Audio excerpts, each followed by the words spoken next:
नमस्ते बच्चों, मैं श्रीमती सुशीला पाल आप सभी का स्वागत करती हूँ। आज हम कक्षा 10वीं कुमार भारती हिंदी से पाठ 3 जानता हूँ मैं पाठ पढ़ने जा रहे हैं, जिसकी विधा आलेख है और लेखक महात्मा गांधी जी हैं। बच्चों, इस पाठ में महात्मा गांधी जी के विचारों का वर्णन किया गया है। यहाँ पर ईश्वर, कर्म, सत्य, अंतरात्मा की आवाज, आशा, विश्वास, वचनबद्धता आदि के बारे में गांधी जी के जो विचार हैं उनका वर्णन है जो हमें ग्रहणीय है। बच्चों, गांधी जी के ये विचार आज भी हमारे समाज के लिए प्रकाश स्तंभ के समान हैं और हमें मार्गदर्शन करने में सक्षम है। तो आरंभ में परिचय देख लेते हैं। महात्मा गांधी जी का जन्म पोरबंदर, गुजरात में ईस्वी सन 1869 में हुआ था। इनकी मृत्यु 1948 में दिल्ली में हुई थी। परिचय: गांधी जी का पूरा नाम मोहनदास करमचंद गांधी था। आप भारतीय स्वतंत्रता आंदोलन के प्रमुख राजनीतिक एवं आध्यात्मिक नेता थे। पूरा देश आपको राष्ट्रपिता कहकर संबोधित करता है। प्रमुख कृतियां: सत्य के प्रयोग जो आत्मकथा है, हिंद स्वराज्य या इंडियन होम रूल। इनके अतिरिक्त लगभग प्रत्येक दिन अनेक व्यक्तियों और समाचार पत्रों के लिए लेखन करते थे। अब हम अत्यंत संक्षिप्त में गद्य के संबंध में देख लेते हैं। बच्चों, प्रस्तुत पाठ महात्मा गांधी जी के विचारों पर आधारित है। यहाँ ईश्वर, कर्म, सत्य, अंतरात्मा की आवाज, आशा, विश्वास, वचनबद्धता आदि के बारे में गांधी जी का चिंतन विचारणीय है। ये सभी विचार आज भी समाज के लिए प्रकाश स्तंभ के समान मार्ग बताने में सक्षम हैं। बच्चों, अब मैं पाठ पढ़ते ही जाती हूँ और उसका स्पष्टीकरण करते चलती हूँ। आप लोग ध्यान दीजिएगा। मैं मार्ग जानता हूँ, वह सीधा और सकरा है, वह तलवार की तरह है, मुझे उस पर चलने में आनंद आता है। जब मैं उससे फिसल जाता हूँ तो रोता हूँ। ईश्वर का वचन है, जो प्रयास करता है वह कभी नष्ट नहीं होता। मुझे इस वचन में पूरी आस्था है, इसलिए अपनी कमजोरी की वजह से मैं चाहे 1000 बार नाकामयाब रहूं, पर मेरी आस्था कभी नहीं डूबेगी, बल्कि यह आशा कायम रहेगी कि जिस दिन यह शरीर पूरी तरह नियंत्रण में आ जाएगा, उस दिन मुझे ईश्वर की अलौकिक आभा के दर्शन हो जाएंगे, और ऐसा होगा जरूर। मेरी आत्मा जब तक एक भी अन्याय अथवा एक भी विपत्ति के विवश साक्षी है, तब तक वह संतोष का अनुभव नहीं कर सकती। लेकिन मेरे दुर्बल, भंगुर और दीन व्यक्ति के लिए हर दोष को दूर करना या जो भी दोष मैं देखता हूँ उन सब से स्वयं को मुक्त मानना संभव नहीं है। मेरी अंतःचेतना मुझे एक दिशा में ले जाती है और शरीर विपरीत दिशा की ओर जाना चाहता है। इन दोनों विरोधी दलों के कार्यों में मुक्ति पाई जा सकती है, पर वह मुक्ति कई धीमे और पीड़ाप्रद चरणों से गुजरते हुए ही प्राप्य है। मैं यह मुक्ति कर्म का यंत्रवत त्याग करके नहीं पा सकता। यह तो अनासक्त भाव से प्रबुद्ध कर्म करके ही पाई जा सकती है। इस संघर्ष में देह को निरंतर तपाना पड़ता है, तब जाकर अंतःचेतना पूरी तरह स्वतंत्र हो पाती है। बच्चों, आरंभ में हम यहाँ शब्दार्थ देख लेते हैं, अर्थात कठिन शब्दों के अर्थ समझ लेते हैं। पहला शब्द है आस्था, जिसका अर्थ है विश्वास। सकरा अर्थात बहुत ही संकुचित। नाकामयाब अर्थात असफल। अलौकिक, असाधारण। साक्षी, गवाह। दुर्बल, कमजोर, दुबला पतला। भंगुर, अधिक दिन न टिकने वाला। दीन अर्थात लाचार। अंतःचेतना अर्थात आत्मज्ञान। पीड़ाप्रद अर्थात कठिनाई। आसक्त अर्थात आसक्ति रहित। प्रबुद्ध अर्थात विद्वतापूर्ण। देह अर्थात शरीर। बच्चों, यहाँ इस आरंभिक परिच्छेद में लेखक ने बताया है कि किस तरह से कठिनाई का जो मार्ग है, सच्चाई का जो मार्ग है, वह बहुत ही सीधा और संकुचित है, किंतु तलवार की धार की तरह है। तलवार की धार अर्थात अत्यंत कठिनाईपूर्ण है, जिसमें हर कोई नहीं चल पाता, किंतु गांधी जी को चलने में आनंद आता है। और जब वे वहां से वह फिसलते हैं तो वह रोते हैं, अर्थात सच्चाई के मार्ग पर ही वह चलना जानते हैं और उन्हें वही मार्ग पसंद आता है, दूसरा मार्ग उन्हें दुखी कर देता है। यहाँ पर वह ईश्वर का वचन बताते हैं कि जो प्रयास करता है वह कभी नष्ट नहीं होता, और इसी आस्था में वह पूरा विश्वास रखते हैं, और इसीलिए भले ही हजारों बार असफलता प्राप्त हो, किंतु उनकी आस्था खत्म नहीं होती और उन्हें यह विश्वास है कि प्रयास करने पर एक न एक दिन सफलता अवश्य मिलेगी। और इस तरह से जब उन्हें सफलता मिल जाएगी, तब उन्हें ईश्वर की अलौकिक आभा के दर्शन हो जाएंगे। आगे लेखक कहते हैं, एक भी अन्याय उन्हें दिखाई देता है तो ऐसे अन्याय सहन करने वाले कमजोर और अधिक न टिकने वाले यानी भंगुर, कमजोर, भंगुर और लाचार व्यक्ति के लिए वह हर दोष को दूर करने का संपूर्ण प्रयास करेंगे। और का मानना है कि हम सभी को भी अपने इस दोष को दूर करने का प्रयास करना चाहिए, और जानते हुए हमें कभी किसी पर अत्याचार नहीं करना चाहिए। आगे लेखक कहते हैं कि जब लेखक का आत्मज्ञान उन्हें एक दिशा में ले जाता है और शरीर दूसरी दिशा में ले जाना चाहता है। देखो बच्चों, आमतौर पर कई बार हम देखते हैं कि ऐसा होता है कि दो विचार हमारे मन में आते हैं। जैसे हमें कोई मौका मिलता है तो एक विचार हमें कहता है कि हमें उस अवसर का लाभ उठा लेना चाहिए, जबकि दूसरे ही क्षण हमारे मन में विचार आता है कि नहीं, हमें समय का यानी इस मिले हुए मौके का गलत फायदा नहीं उठाना चाहिए। और यही बात यहाँ लेखक कह रहे हैं कि उन्हें उनका जो आत्मज्ञान है वह एक दिशा में ले जाता है, जबकि शरीर विपरीत दिशा की ओर जाना चाहता है, और इन दोनों विरोधी दलों के कार्यों से मुक्ति पाई जा सकती है। लेखक कह रहे हैं कि इस तरह मन में जो दुविधा चल रही है, इन दुविधाओं से मुक्ति पाई जा सकती है, लेकिन इससे मुक्ति पाने का जो चरण है यानी जो कदम है, हमें अत्यंत धीमे से उठाना होगा और अनेक कठिनाइयों को सहन करना पड़ेगा। कहने का अभिप्राय यह है कि शरीर एक दिशा में जाता है, मन दूसरी दिशा में जाता है, या मन में ही अंतर्द्वंद चल रहा है, तो ऐसी स्थिति में हमें सच्चाई का साथ देना चाहिए, और उस सच्चाई का साथ देने के लिए चाहे कितनी ही कठिनाइयों का सामना हमें क्यों न करना पड़े, हमें सच्चाई पर अडिग रहना चाहिए। इसलिए यहाँ पर चूंकि सच्चाई के मार्ग पर चलते हुए हमें अनेकों कठिनाइयों का सामना करना पड़ता है, इसीलिए यहाँ पर लेखक कह रहे हैं कि वह मुक्ति कई धीमे और पीड़ाप्रद चरणों से गुजरते हुए ही प्राप्य है। प्राप्य अर्थात प्राप्त है। आगे गांधी जी कहते हैं कि मैं मुक्ति कर्म का कोई यंत्रवत त्याग करके नहीं पा सकता, अर्थात यह मुक्ति कोई कर्म का यंत्रवत त्याग करके की भांति त्याग दिया और हमें मुक्ति मिल जाएगी, ऐसा नहीं है, बल्कि इसके लिए हमें अनासक्त भाव से प्रबुद्ध यानी जान समझकर विद्वत्तापूर्ण कर्म करना चाहिए।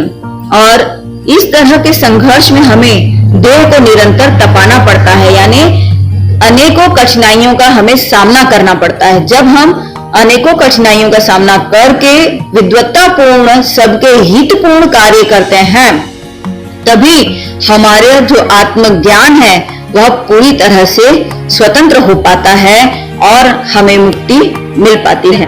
बच्चों, यह पाठ थोड़ा सा आलेख विधा होने के कारण कठिन सा जान पड़ रहा होगा आप लोगों को। शब्द भी कठिन हैं, इसलिए इनके शब्दार्थ देते हुए और संपूर्ण पाठ को पढ़ते हुए ही इस पाठ का स्पष्टीकरण मैं आप लोगों को कर रही हूँ। ध्यान दीजिएगा।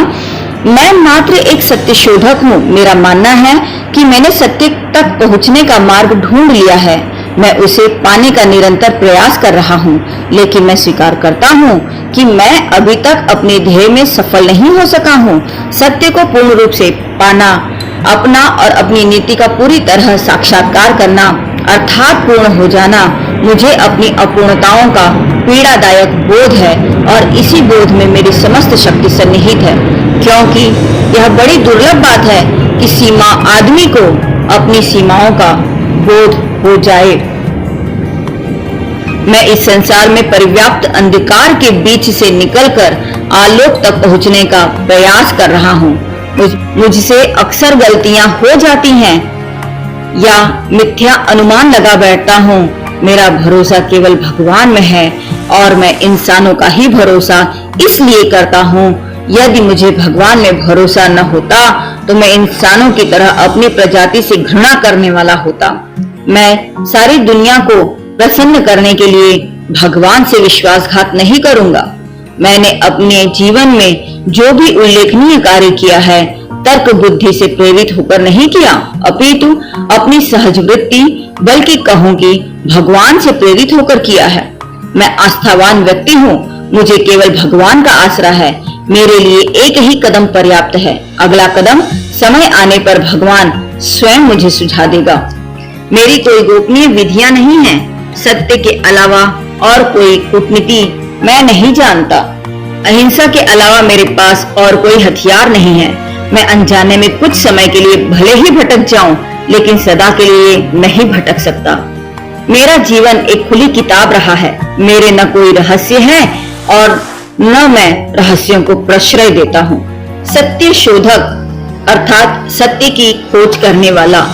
बच्चों, सत्य शोधक यह कर्मधारय समास है, जिसका समास विग्रह होगा सत्य का शोधक। निरंतर अर्थात अनवरत, ध्येय अर्थात लक्ष्य, मंजिल, साक्षात्कार अर्थात सामना, नियति अर्थात भाग्य, बोध अर्थात ज्ञान, सन्निहित अर्थात समीप, निकट का, दुर्लभ अर्थात मुश्किल से प्राप्य, परिव्याप्त अर्थात चारों ओर फैले, प्रजाति अर्थात नस्ल, घृणा अर्थात नफरत, विश्वासघात अर्थात धोखा, आसरा अर्थात भरोसा, गोपनीय अर्थात छिपी हुई, प्रश्रय अर्थात आश्रय। बच्चों, अब हम पाठ समझ लेते हैं। यहाँ लेखक कहते हैं कि मैं तो मात्र सत्य का शोधक हूँ, अर्थात सत्य का खोज करने वाला व्यक्ति हूँ और मेरा मानना है कि सत्य तक पहुँचने के लिए मार्ग मैंने ढूंढ लिया है और मैं निरंतर उसे पाने का प्रयास कर रहा हूँ। लेकिन हाँ, यहाँ यह भी स्वीकार करता हूँ कि मैं अपने ध्येय को पाने में अभी तक पूर्णतया सफल नहीं हो सका हूँ। सत्य को पूर्ण रूप से पाना, अपना और अपनी नीति का पूरी तरह से साक्षात्कार करना अर्थात पूर्ण हो जाना है। सत्य को पूर्ण रूप से पाने का अर्थ है कि अपना और अपनी नीति का साक्षात्कार कर लेना। और यहाँ पर लेखक कहते हैं कि अपनी अपूर्णताओं का पीड़ादायक बोध मुझे है और इसी बोध में मेरी समस्त शक्ति सन्निहित है। अर्थात मैं अभी तक अपूर्ण हूँ, यह बोध मुझे है। यही अबोधता मेरी पूर्ण शक्ति है, क्योंकि यह बड़ी दुर्लभ बात है कि आदमी को अपनी सीमाओं का बोध हो जाए। अब आगे लेखक कहते हैं कि इस संसार में परिव्याप्त अंधकार के बीच से निकलकर आलोक तक पहुंचने का प्रयास लेखक स्वयं कर रहे हैं। लेखक कहते हैं कि उनसे भी अक्सर गलतियां हो जाती हैं और या फिर उन्हें भी भ्रम हो जाता है। लेखक कहते हैं कि उनका भरोसा केवल भगवान में है और इंसानों का भी भरोसा वह इसलिए करते हैं कि यदि उन्हें भगवान में भरोसा न होता तो इंसानों की तरह वह भी अपनी मानव प्रजाति से घृणा करने वाले होते। आगे लेखक कहते हैं कि दुनिया को प्रसन्न करने के लिए वह भगवान से विश्वासघात नहीं करेंगे और अपने जीवन में जो भी उल्लेखनीय कार्य उन्होंने किया है वह तर्क बुद्धि से प्रेरित होकर नहीं बल्कि अपनी सहज वृत्ति से या फिर कहें कि भगवान से प्रेरित होकर किया है। भगवान से प्रेरित होकर कार्य करने का अभिप्राय यह है कि ईमानदारी और सच्चाई के मार्ग पर चलते हुए मानव हित को ध्यान में रखते हुए उन्होंने समस्त कार्य किया है। आगे लेखक कहते हैं कि वह एक आस्थावान व्यक्ति हैं और उन्हें केवल भगवान पर ही विश्वास है, भगवान का ही उन्हें भरोसा है और यह उनके लिए पर्याप्त है। उनका जो अगला कदम है वह क्या होना चाहिए यह भी ईश्वर ही उन्हें समय आने पर सुझा देगा, ऐसा उनका मानना है। आगे लेखक कहते हैं कि उनकी कोई गोपनीय विधि नहीं है बल्कि सत्य के अलावा और अन्य कोई कूटनीति भी वह नहीं जानते। अहिंसा के अलावा उनके पास कोई हथियार भी नहीं है और अनजाने में हो सकता है कि कुछ समय के लिए वे भटक जाएं, लेकिन वह भटकाव क्षणिक होगा, वह सदा के लिए नहीं भटक सकते। उनका जीवन एक खुली किताब रहा है जिसमें कोई रहस्य नहीं है और ना ही वह किसी रहस्य को आश्रय देते हैं। आगे अब हम परिच्छेद पढ़ते हैं।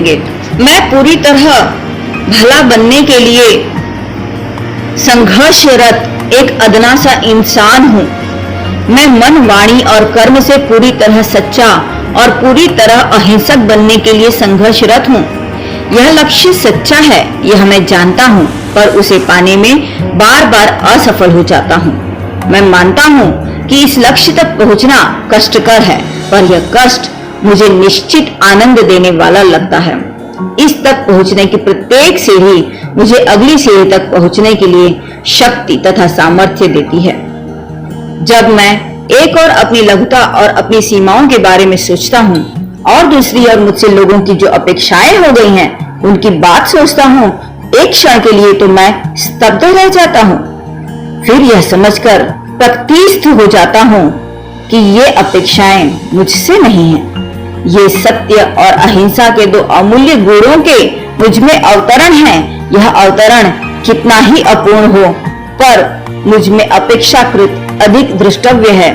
इसलिए पश्चिम के अपने सहशोधकों की मुझसे जो कुछ सहायता बन पड़े उसकी जिम्मेदारी से मुझे विमुख नहीं होना चाहिए। मैं अचूक मार्गदर्शक अथवा प्रेरणा प्राप्त होने का दावा नहीं करता। जहाँ तक मेरा अनुभव है, किसी भी मनुष्य के लिए अचूकता का दावा करना अनुचित है, क्योंकि प्रेरणा भी उसी को मिलती है जो विरोधी तत्वों की क्रिया से मुक्त हो और किसी अवसर विशेष के संबंध में यह निर्णय करना मुश्किल होगा कि विरोधी युग्मों से मुक्ति का दावा सही है या नहीं। इसलिए अचूकता का दावा करना बड़ा खतरनाक है, लेकिन इसका तात्पर्य यह नहीं है कि हमें कोई मार्गदर्शन उपलब्ध ही नहीं है। विश्व के मनुष्यों का समग्र अनुभव हमें उपलब्ध है और सदा उपलब्ध रहेगा। कहते हैं कि उनका जीवन एक खुली किताब रहा है जिसमें कोई रहस्य नहीं है और ना ही वह किसी रहस्य को आश्रय देते हैं। अब हम परिच्छेद पढ़ते हैं। मैं पूरी तरह भला बनने के लिए संघर्षरत एक अदना सा इंसान हूँ। मैं मन, वाणी और कर्म से पूरी तरह सच्चा और पूरी तरह अहिंसक बनने के लिए संघर्षरत हूँ। यह लक्ष्य सच्चा है, यह मैं जानता हूँ, पर उसे पाने में बार बार असफल हो जाता हूँ। मैं मानता हूँ कि इस लक्ष्य तक पहुँचना कष्टकर है, पर यह कष्ट मुझे निश्चित आनंद देने वाला लगता है। इस तक पहुँचने की प्रत्येक सीढ़ी मुझे अगली सीढ़ी तक पहुँचने के लिए शक्ति तथा सामर्थ्य देती है। जब मैं एक और अपनी लघुता और अपनी सीमाओं के बारे में सोचता हूँ और दूसरी ओर मुझसे लोगों की जो अपेक्षाएं हो गई हैं उनकी बात सोचता हूँ, तो एक क्षण के लिए मैं स्तब्ध रह जाता हूँ। फिर यह समझकर प्रकृतिस्थ हो जाता हूँ कि ये अपेक्षाएं मुझसे नहीं हैं। ये सत्य और अहिंसा के दो अमूल्य गुणों के मुझ में अवतरण हैं। यह अवतरण कितना ही अपूर्ण हो, पर मुझ में अपेक्षाकृत अधिक द्रष्टव्य है। इसलिए पश्चिम के अपने सहशोधकों की मुझसे जो कुछ सहायता बन पड़े, उसकी जिम्मेदारी से मुझे विमुख नहीं होना चाहिए। मैं अचूक मार्गदर्शक अथवा प्रेरणा प्राप्त होने का दावा नहीं करता। जहां तक मेरा अनुभव है, किसी भी मनुष्य के लिए अचूकता का दावा करना अनुचित है, क्योंकि प्रेरणा भी उसी को मिलती है जो विरोधी तत्वों की क्रिया से मुक्त हो और किसी अवसर विशेष के संबंध में यह निर्णय करना मुश्किल होगा कि विरोधी युग्मों से मुक्ति का दावा सही है या नहीं। इसलिए अचूकता का दावा करना बड़ा खतरनाक है। लेकिन इसका तात्पर्य यह नहीं है कि हमें कोई मार्गदर्शन उपलब्ध ही नहीं है। विश्व के मनुष्यों का समग्र अनुभव हमें उपलब्ध है और सदा उपलब्ध रहेगा। सबसे पहले हम शब्दार्थ देख लेते हैं। संघर्षरत, संघर्षरत अर्थात संघर्षशील। अदना अर्थात छोटा या तुच्छ। सामर्थ्य अर्थात शक्ति। लघुता अर्थात छोटापन। स्तब्ध अर्थात विस्मित अर्थात आश्चर्यचकित। प्रकृतिस्थ अर्थात स्वाभाविक। दृष्टव्य अर्थात देखने योग्य। विमुख अर्थात उदासीन। मनीषी अर्थात विद्वान। समग्र का अर्थ है पूर्ण। बच्चों, अब हम परिच्छेद समझ लेते हैं।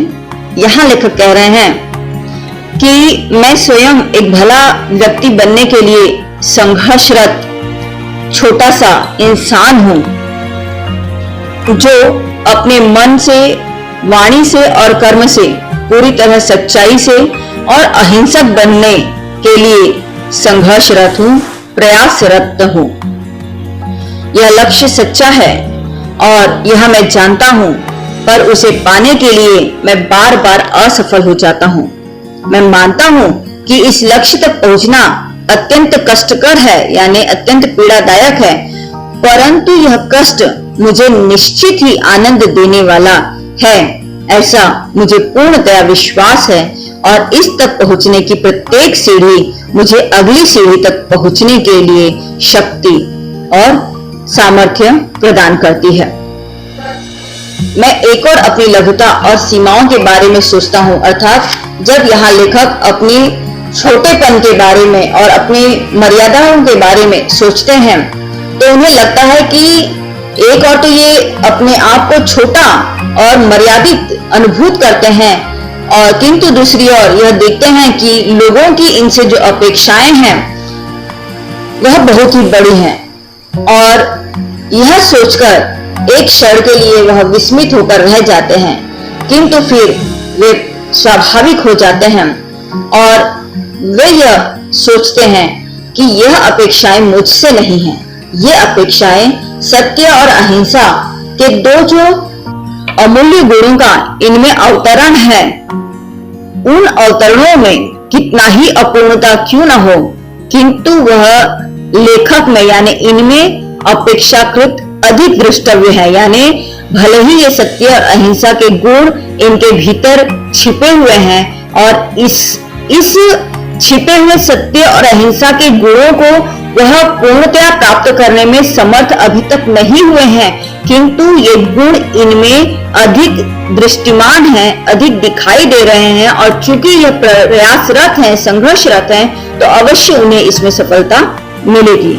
इनका कहना है कि पश्चिम के सहशोधकों की इनसे जो अपेक्षा है, उनके लिए जो भी सहायता बन पड़ेगी, उसकी जिम्मेदारी से इन्हें विमुख नहीं होना चाहिए और सत्य और अहिंसा के इस अमूल्य गुण को उन्हें प्रसारित करना चाहिए। आगे लेखक कहते हैं कि वे अचूक मार्गदर्शक अथवा प्रेरणा प्राप्त करने का दावा नहीं करते। जहां तक उनका अनुभव है कि किसी भी मनुष्य के लिए अचूकता का दावा करना ही अनुचित है, यानी कोई भी व्यक्ति अपने आप में पूर्ण नहीं हो सकता है। हर किसी से गलती होती ही है और इसी गलती से प्रेरणा लेकर वह विरोधी तत्वों की क्रिया से मुक्त होता है और किसी अवसर विशेष के संबंध में यह निर्णय करना मुश्किल होगा कि विरोधी युग्मों से मुक्ति का दावा सही है या नहीं। इसलिए अचूकता का दावा करना बड़ा ही खतरनाक है, लेकिन इसका तात्पर्य यह नहीं है कि हमें कोई मार्गदर्शन ही उपलब्ध नहीं है। विश्व के अनेकों विद्वान व्यक्ति हैं जिनके समग्र अनुभव हमें उपलब्ध हैं और सदैव वे उपलब्ध रहेंगे। तो इन अनुभवों का हमें लाभ उठाना चाहिए, उनसे सबक लेना चाहिए और उस दिशा में प्रयासरत होना चाहिए। आगे पढ़ते हैं।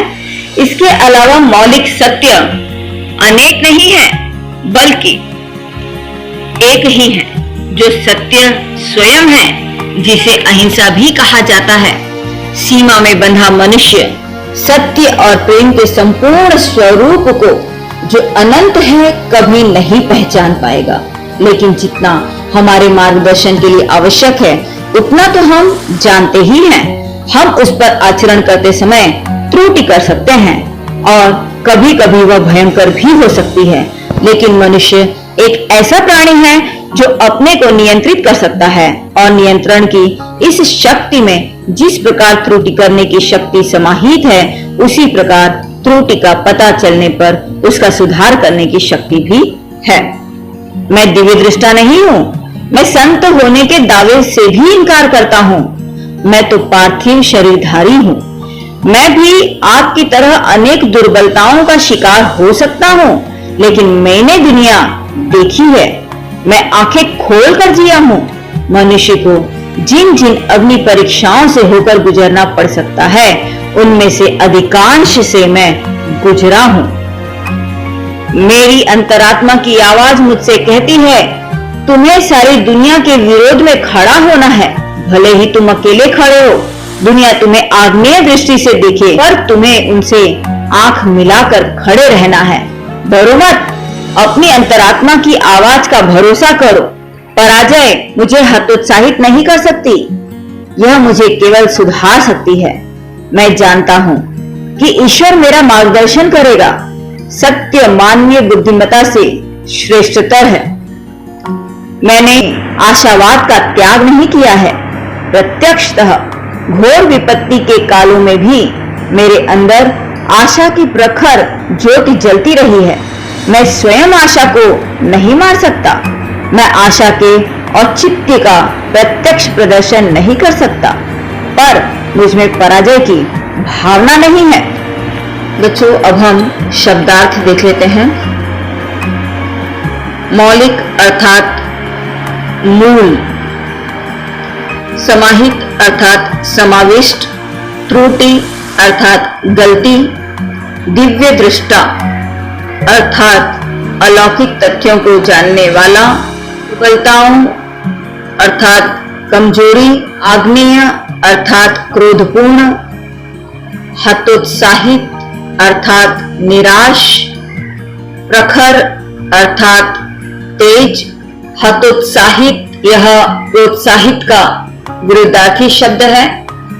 उत्साहित अर्थात निराश, प्रखर अर्थात तेज, ज्योति अर्थात प्रकाश, प्रत्यक्षतः यानी स्पष्टतः। अब हम इस परिच्छेद को समझ लेते हैं।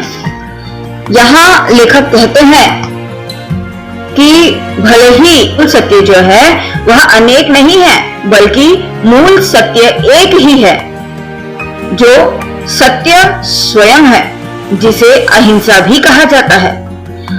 तो सीमा में बंधा हुआ मनुष्य सत्य और प्रेम के संपूर्ण स्वरूप को, जो अनंत है, अनंत अर्थात जिसका अंत नहीं है। बच्चों, यह अनंत तत्पुरुष समास है, नए तत्पुरुष समास, जिसका अर्थ है कभी अंत न होने वाला। तो यह अनंत है जिसे कभी मनुष्य पहचान नहीं पाता। कहने का अभिप्राय यह है कि मनुष्य चूंकि सीमा में बंधा हुआ है, इसलिए वह सत्य और प्रेम के संपूर्ण स्वरूप को, जो अनंत है, वह पहचान ही नहीं पाता। लेकिन जितना हमारे मार्गदर्शन के लिए आवश्यक है, उतना तो हम सब जानते ही हैं। उस पर आचरण करते समय त्रुटि कर सकते हैं और कभी कभी वह भयंकर भी हो सकती है, यानी हम बहुत बड़ी गलती भी कर सकते हैं। लेकिन मनुष्य एक ऐसा प्राणी है जो अपने आप को नियंत्रित कर लेता है, और नियंत्रण की इस शक्ति में जिस प्रकार त्रुटि करने की शक्ति समाविष्ट है, उसी तरह से उस त्रुटि का पता चलने पर उसे सुधार करने की शक्ति भी मनुष्य के भीतर होती है। यहाँ आगे लेखक कहते हैं कि मैं कोई दिव्य दृष्टा नहीं हूँ। दिव्य दृष्टा जिसका अर्थ है कि अलौकिक तथ्यों को जानने वाला नहीं हूँ, ना ही मैं कोई संत हूँ। मैं भी एक देहधारी पार्थिव अर्थात दैहिक शरीरधारी, यानी मैंने भी यह सांसारिक देह धारण कर रखी है, और मैं भी आप ही की तरह, यानी हम सब की तरह ही लेखक स्वयं भी अनेक दुर्बलताओं का शिकार हो सकते हैं। लेकिन आगे लेखक कहते हैं कि उन्होंने दुनिया देखी है और वे आंखें खोलकर जिए हैं। मनुष्य को जिन जिन अग्नि परीक्षाओं से होकर गुजरना पड़ सकता है, जिन संघर्षों का सामना उन्हें करना पड़ सकता है, उन अधिकांश संघर्षों से वह गुजर चुके हैं। आगे लेखक कहते हैं कि मेरी अंतरात्मा की आवाज मुझसे कहती है कि तुम्हें सारी दुनिया के विरोध में खड़ा होना है। यहाँ लेखक कह रहे हैं कि इस सत्य और अहिंसा के मार्ग पर चलने के लिए भले ही संपूर्ण दुनिया विरोध करने लगे और तुम अकेले पड़ जाओ, और इस विरोध की स्थिति में भी दुनिया तुम्हें क्रोध की दृष्टि से देखे, तब भी तुम उनसे घबराना नहीं, बल्कि आंख मिलाकर खड़े रहना। आंख मिलाकर खड़े रहने का अभिप्राय है घबराना नहीं। तो आगे लेखक कहते हैं कि दुनिया भले ही क्रोध की दृष्टि से एकजुट होकर तुम अकेले रहो, और तब भी तुम्हें क्रोध की दृष्टि से देखे, तो तुम्हें घबराना नहीं है, बल्कि अपने अंतरात्मा की आवाज पर भरोसा रखना है। आगे लेखक कह रहे हैं कि पराजय से हमें हतोत्साहित नहीं होना चाहिए। यह पराजय हमें केवल सुधार करने के लिए मिलती है, यानी जितने बार हम पराजित होते हैं, उतने बार अपनी गलतियों का सुधार करते हुए हमें अग्रसर होना चाहिए। और इस तरह से जब हम अग्रसर होंगे, तो अंततः ईश्वर हमारा मार्गदर्शन अवश्य करेगा, और सत्य मानवीय बुद्धिमत्ता से यह श्रेष्ठतर है। क्योंकि सत्य मानवीय बुद्धिमत्ता से श्रेष्ठतर है, इसलिए सत्य की ही हमेशा विजय होती है। आगे लेखक कहते हैं कि मैंने कभी भी अपने आशावाद का त्याग नहीं किया है, अर्थात वह हमेशा आशावादी बने रहे हैं। अनेकों संकट के समय आए हैं, किंतु इन संकट के समय में भी उनके भीतर आशा की ज्योति जलती रही है, और वे स्वयं चूंकि अपने भीतर की आशा को मरने नहीं देते, इसीलिए आशा के इसी औचित्य का प्रत्यक्षतः प्रदर्शन वह कर नहीं सकते, किंतु वह ये जानते हैं कि मुझ में पराजय की भावना नहीं है। अर्थात अपने भीतर के आशावाद को वह भले ही सबके स्पष्ट नहीं कर सकते, उसे उजागर नहीं कर सकते, किंतु वह कहते हैं कि मुझ में पराजय नहीं है। इस बात को मैं बेहतर तरीके से जानता हूँ, समझता हूँ, और इसलिए हर तरह के संघर्षपूर्ण परिस्थितियों से संघर्ष करने के लिए मैं सदैव तैयार रहता हूँ। सही है कि लोगों ने मुझे प्रायः निराश किया है, बहुतों ने मुझे धोखा दिया है, और बहुतों ने अपने कर्तव्य का निर्वाह नहीं किया है, लेकिन मुझे उनके साथ काम करने का कोई पछतावा नहीं है। कारण कि मैं जिस तरह से योग करना जानता हूँ, उसी तरह असहयोग करना भी जानता हूँ। दुनिया में काम करने का सबसे व्यावहारिक और गरिमामय तरीका यही है कि जब तक किसी व्यक्ति के बारे में निश्चित रूप से कोई विरोधी साक्ष्य सामने न आए, उसकी बात का भरोसा किया जाए। मुझे भरोसा करने के सद्धर्म में विश्वास है। भरोसा करने से भरोसा मिलता है। संदेह दुर्गंधमय है और इससे सिर्फ सड़न पैदा होती है। जिसने भरोसा किया है वह दुनिया में आज तक हारा नहीं है। वचन भंग मेरी आत्मा को झकझोर देता है, विशेषकर तब जबकि वचन भंग करने वाले से मेरा कोई संबंध रहा है। 70 वर्ष की अवस्था में मेरे जीवन का कोई बीमा मूल्य शेष नहीं है। इसलिए यदि किसी पवित्र और गंभीर वचन का विधिवत पालन कराने के लिए मुझे अपने जीवन की आहुति भी देनी पड़े तो इसके लिए मुझे सहर्ष तत्पर रहना चाहिए। जीवन में ऐसे क्षण आते हैं जब कुछ चीजों के लिए हमें बाह्य प्रमाण की आवश्यकता नहीं होती। हमारे अंदर से एक हल्की सी आवाज हमें बताती है, तुम सही रास्ते पर हो, दाएं बाएं मुड़ने की जरूरत नहीं है, सीधे और सकरे रास्ते पर आगे बढ़ते जाओ। तुम्हारे जीवन में ऐसे क्षण आएंगे जब तुम्हें कदम उठाना होगा, चाहे तुम अपने घनिष्ठ से घनिष्ठ मित्रों को भी अपना साथ देने के लिए सहमत न कर सको। जब कर्तव्य विमूढ़ हो जाओ तो सदैव अंतःकरण की आवाज को ही अपना अंतिम निर्णायक मानो।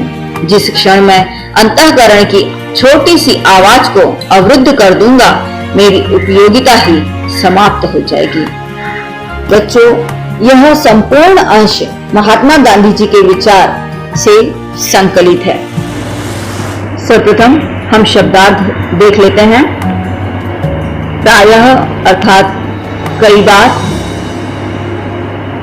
बहुतों अर्थात अनेक लोगों ने, निर्वाह अर्थात निभाना, गरिमामय अर्थात गौरवयुक्त, साक्ष्य अर्थात गवाही, झकझोरना अर्थात चेताना, आहुति अर्थात त्याग, सहर्ष अर्थात हर्ष के साथ, इष्ट अर्थात निकट का, निकटतम।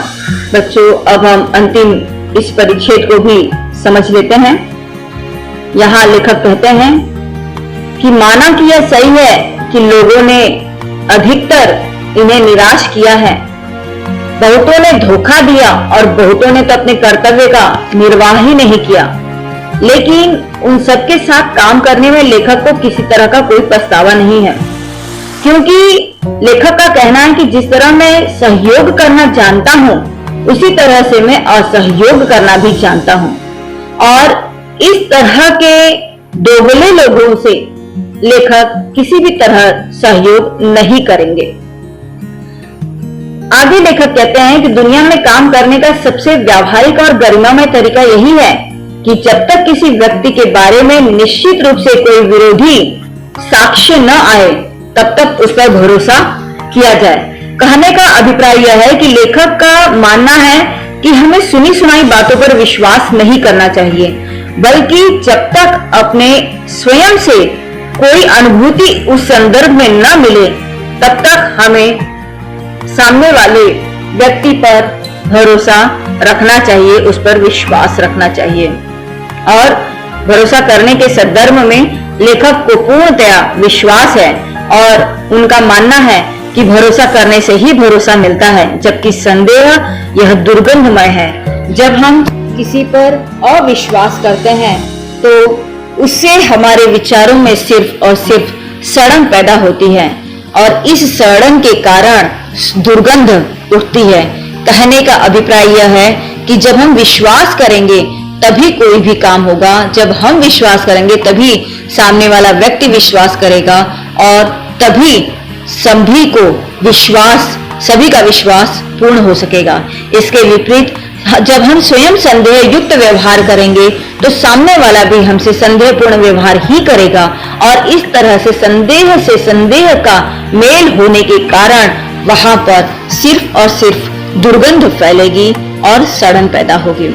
इस तरह लेखक को भरोसा है कि वह दुनिया में आज तक हारे नहीं है, अर्थात जिसने भी भरोसा किया है वह दुनिया में कभी किसी से हारा नहीं है। आगे लेखक कहते हैं कि वचन भंग मेरी आत्मा को झकझोर देता है।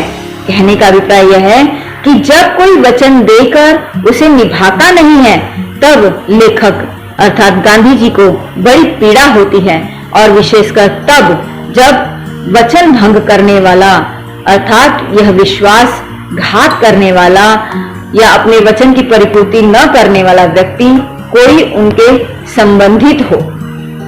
आज 70 वर्ष की अवस्था में लेखक के जीवन का कोई बीमा मूल्य शेष नहीं है, अर्थात 70 वर्ष हो चुके हैं और अब अधिक जीवन हो सकता है, इसका कोई विश्वास भी नहीं है। इसलिए यहाँ पर गांधी जी कहते हैं कि मेरे जीवन का कोई बीमा मूल्य शेष नहीं है।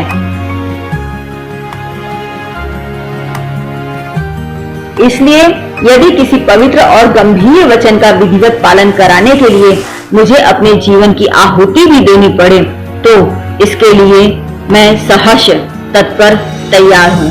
कहने का अभिप्राय यह है कि लेखक गांधी जी कह रहे हैं कि आज 70 वर्ष की अवस्था हो चुकी है और अब और अधिक जीवन शेष है, इस बात का उन्हें कोई विश्वास नहीं है। इसलिए अपने बचे हुए जीवन को भी यदि उन्हें किसी पवित्र और गंभीर वचन का विधिवत पालन कराने में यानी लोगों को सिखाने में उसके लिए अपने बचे हुए जीवन की आहुति देना पड़े, तो भी उन्हें सहर्ष तैयार रहना चाहिए, और वह तैयार हैं। जीवन में ऐसे अनेक क्षण आते हैं जब कुछ चीजों के लिए हमें बाह्य प्रमाण की आवश्यकता नहीं होती है।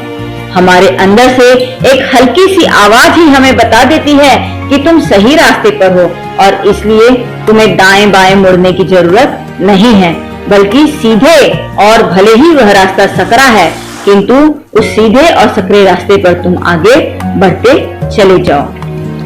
लेखक कहते हैं कि आप सबके भी जीवन में ऐसे क्षण आएंगे जब हमें ऐसे कदम उठाना होगा, चाहे तुम अपने घनिष्ठ से घनिष्ठ मित्रों को भी अपना साथ देने के लिए सहमत न कर पाओ, तब भी तुम यदि कर्तव्य विमूढ़ हो जाओ तो सदैव अपने अंतःकरण की आवाज को अपना अंतिम निर्णायक मानो, और जब तक अंतःकरण की एक छोटी सी भी आवाज को अवरुद्ध कर दूंगा, यानी जब तक अंतःकरण से तुम सही हो यह आवाज आती है, तब तक हमें वह कार्य करना चाहिए। किंतु सांसारिकता के प्रभाव में, लोगों के प्रभाव में यदि मैं अपने अंतःकरण की एक छोटी सी भी आवाज को दबा देता हूँ, उस समय लेखक का मानना है कि उनकी संपूर्ण उपयोगिता ही समाप्त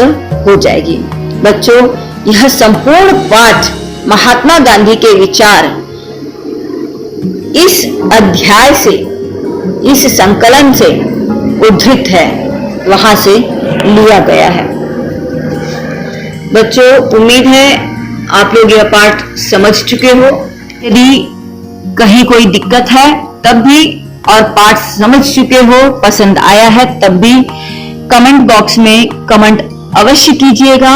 और यदि आप लोगों ने अभी तक मेरे चैनल को सब्सक्राइब नहीं किया है तो सब्सक्राइब कीजिए, लाइक कीजिए और अपने मित्रों को शेयर कीजिए, ताकि सभी को यह पाठ समझ में आ सके।